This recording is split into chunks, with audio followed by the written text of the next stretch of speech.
या बातमीचे प्रस्तुतकर्ता आहे आंबे क्लिनिकल लॅबोरेटरी।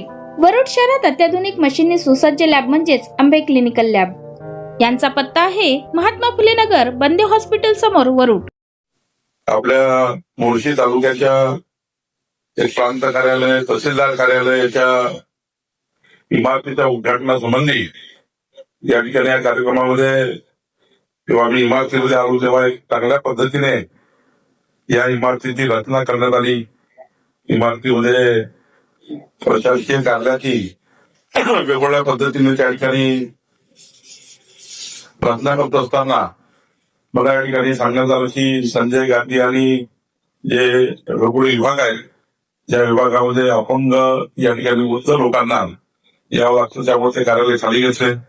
एक चांगली वास्तू या ठिकाणी तयार झाली। पण ही वास्तू आपल्या सर्वांना माहिती आहे की ती काही वीट आणि सिमेंटची रचना नाहीये। या वास्तूमध्ये नागरिकांना अधिक सुलभ आणि सक्षम पारदर्शी सेवा या ठिकाणी मिळायला पाहिजे, याकरता आपण तहसील कार्यालयाचं बांधकाम या ठिकाणी केलं आहे।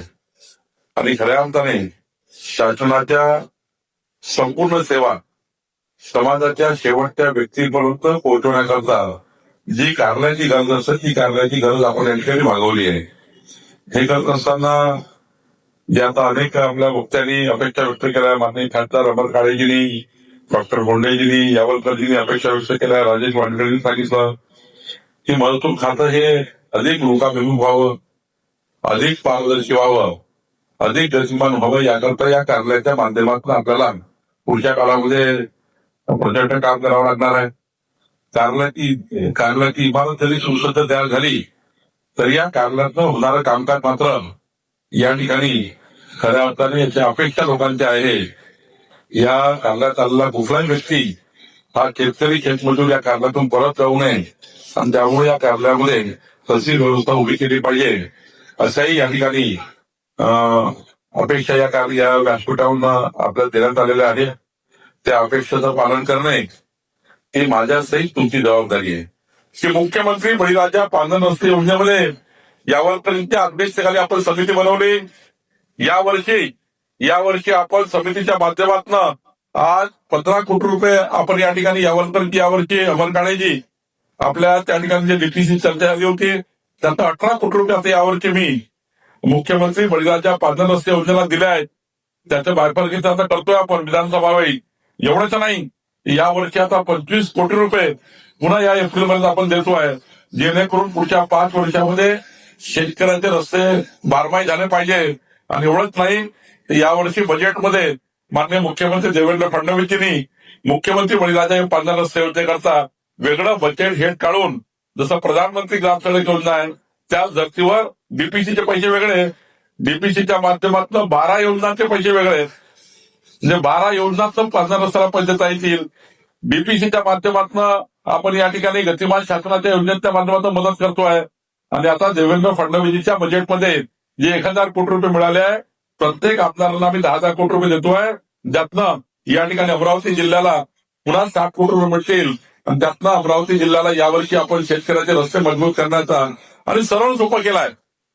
आता प्रांताला सचिव केलाय, एटीओला सचिव केलाय, आमदार अध्यक्ष आहे, या समितीत त्या ठिकाणी रस्ते निवडायचे आहेत।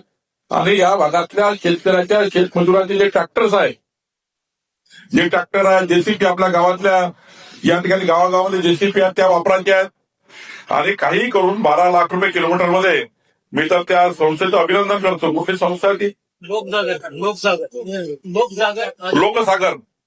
लोकसागर त्या ठिकाणी संस्था आहे, मी त्याचं अभिनंदन करतो। त्यांनी 3 लाख रुपयामध्ये चांगले पांढर रस्ते बांधले आणि त्या संस्थेने या ठिकाणी मोठी मोहीम या ठिकाणी तयार केली। त्यांना आम्ही 3 कोटी रुपये दिले आहेत। त्या 3 कोटीच्या माध्यमातून लोकजागर ही संस्था मोठ्या प्रमाणात पांढर रस्ते करणार आहेत। या ठिकाणी मोर्शीमध्ये आपण आलो आहे तर मोर्शीमध्ये 2-3 जे महत्वाचे प्रश्न आहेत, एक तर पिण्याच्या पाण्याच्या टाकीचा प्रश्न या ठिकाणी अमर काळेजी यावलकरजी आपण काढला। या ठिकाणी आपण 55 कोटी रुपयांची नवीन पिण्याच्या पाण्याची मोर्शीची योजना आपण तयार केली आहे, त्याला लवकरच आपण या ठिकाणी मंजूर देतो आहे।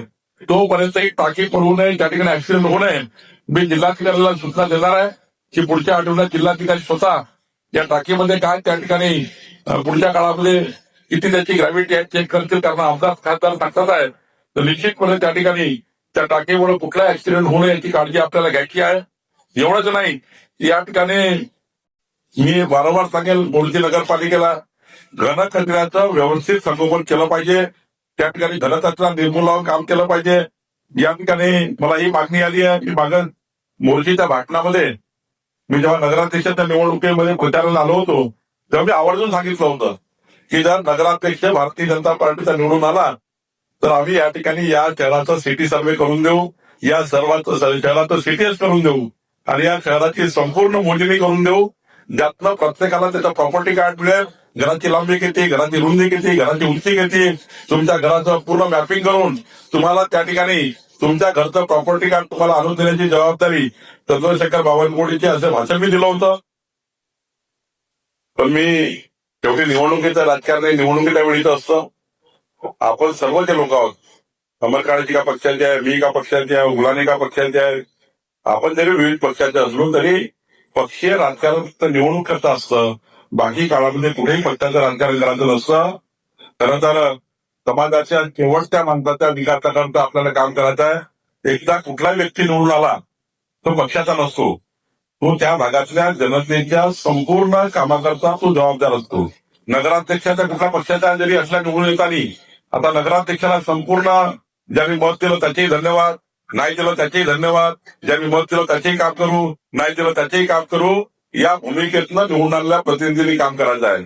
आणि खऱ्या अर्थाने मी या ठिकाणी आपल्याला जे वचन दिलं होतं जनतेला की आमचा नगराध्यक्ष निवडून द्या, जरी नाही दिला तरी मी तुम्हाला हे वचन पूर्ण करणार आहे. तुमच्या प्रत्येक घराची मोजणी मी करून देणार आहे, तुमचा पीटीएस मी करून देणार आहे, तुमच्या घराचं प्रॉपर्टी कार्ड मी तयार करून देणार आहे. आणि हे सरकार देवेंद्र फडणवीस सरकारच्या माध्यमातून आपण या ठिकाणी संपूर्ण घराचं सीटीएस करून जे निवडणुकीत आम्ही शब्द दिला होता, दोन महत्वाचे शब्द मी दिले होते. एक तर तुमच्या जीवांचं रक्षण करण्याकरता मोर्शीला सीसीटीव्ही सर्व्हेलन्स करून तुमच्या प्रत्येक घरांचं जतन करणे. रात्री 2 वाजता माझी लाडकी बहीण रस्त्याने गेली तरी कुणाची वाकडी मान करायची हिंमत होऊ नये असं शहर तयार करण्याची जबाबदारी मी घेतली होती, ती आम्ही करणार आहोत. या ठिकाणी सीटीएस करून देणार आहोत, पिण्याच्या पाण्याची योजना आपण करणार आहोत. आणि आता मुलांनी पत्र दिलं 5 कोटी रुपयाचं, ते पत्र तुम्ही या ठिकाणी यावलकरजीकडे नक्की द्या. सरकारकडे यावर्षी जास्तीत जास्त पैसे आपण मोर्शीला देणार आहोत.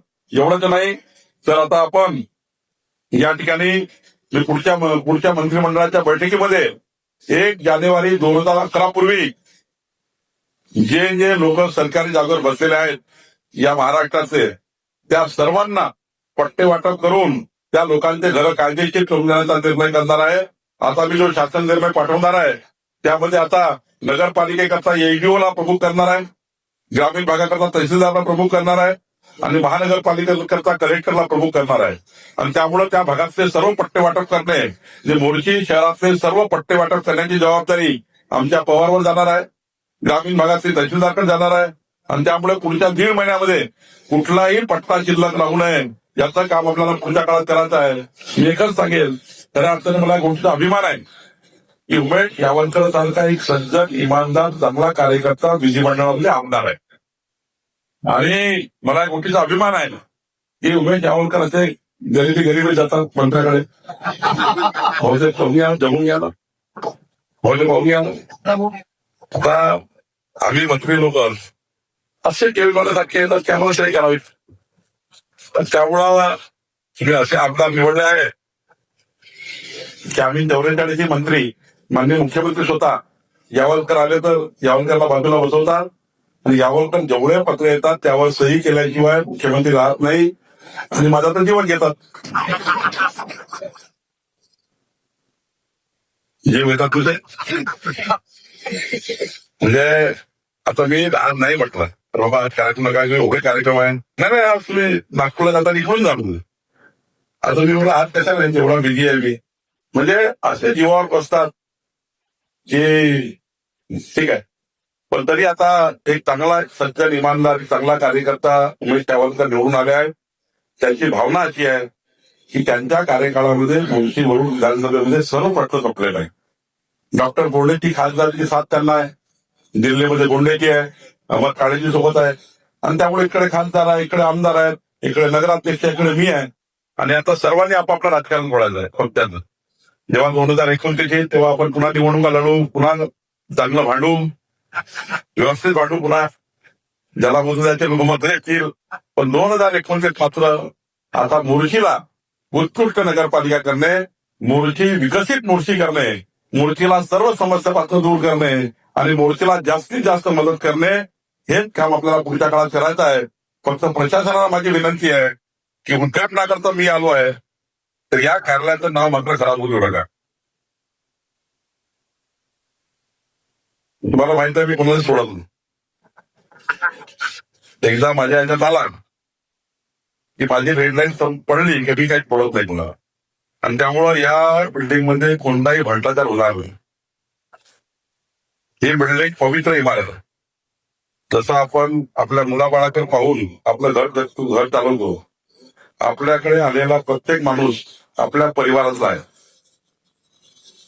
त्या व्यक्तीची सेवा करण्याकरता परमेश्वराने आपल्याला जन्म दिलाय. तुमच्याकडे का आला तो? त्याची सेवा करण्याची जबाबदारी तुमच्यावर आली आहे म्हणून तुमच्या टेबलवर आलाय. तुम्ही त्याला धसडधुसळ कराल म्हणजे आम्ही सकाळी 7 पासून 1000 लोकांची भेटतो. कधी जनतेला वाईट बोलू नये, शांतपणे बोललं पाहिजे. कधी कधी माणूस रागाच्या भरात काही बोलतो, पण या इमारतीमध्ये आलेला प्रत्येक व्यक्ती हा त्याच्या खिशातलं 10 रुपये गेले नाही पाहिजे याची काळजी आपल्या प्रशासनाने घ्यायची आहे पवार. आणि चुकीच्या पद्धतीनं कुणाही गरीब माणसाला नाकू नका. शेवटी तो समाजाचा शेवटचा गरीब माणूस तुमच्याकडनं अपेक्षेने आलाय.